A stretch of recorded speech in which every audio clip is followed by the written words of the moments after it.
রাসূল সাল্লাল্লাহু আলাইহি ওয়াসাল্লাম এর গোপন বিষয়ের অধিকারী বলা হতো এক সাহাবীকে।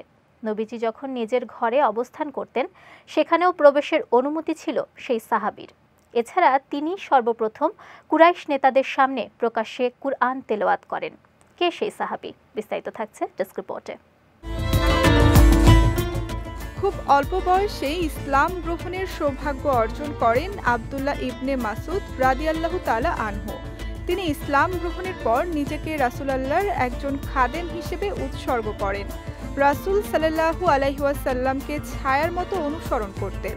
সফরে ইকামাতে ঘরের ভেতর বা বাইরে সবসময়ই নবীজির সঙ্গে থাকতেন তিনি। এ কারণে তাকে সাহিবুস সির অর্থাৎ রাসূল সাল্লাল্লাহু আলাইহি ওয়াসাল্লামের গোপন বিষয়ের অধিকারী বলা হয়। মহানবী সাল্লাল্লাহু আলাইহি ওয়াসাল্লাম হিজরতের আগে মক্কায় মুসলমানদের ওপর অত্যাচার নির্যাতন বেড়ে যায়। এসব উপেক্ষা করে মক্কার বায়তুল্লাহ প্রাঙ্গণে আব্দুল্লাহ ইবনে মাসউদ রাদিয়াল্লাহু তাআলা আনহু প্রকাশ্যে কোরআন তিলাওয়াত করার সিদ্ধান্ত নেন।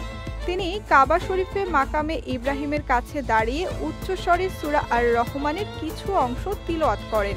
তা শুনে সঙ্গে সঙ্গে কুরাইশ নেতারা হযরত আব্দুল্লাহর দিকে ছুটে গিয়ে নির্দয়ভাবে তার মুখে আঘাত করতে থাকে। নির্যাতনের পরও তিনি বলেছিলেন, আল্লাহর শত্রুরা আমার কাছে খুবই তুচ্ছ, আমি আবারও গিয়ে তাদের সামনে কোরআন তিলাওয়াত করব।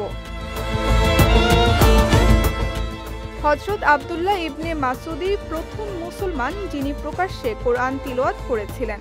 এর প্রশংসা করে রাসূল সাল্লাল্লাহু আলাইহি ওয়াসাল্লাম বলেছেন, কোরআন যেভাবে নাজিল হয়েছে কেউ যদি সে অনুসারে সুন্দরভাবে তা তিলাওয়াত করে আনন্দ পেতে চায় তাহলে সে যেন আব্দুল্লাহ ইবনে মাসউদ রাদিয়াল্লাহু তাআলা আনহুর মতো করে কোরআন তিলাওয়াত করে।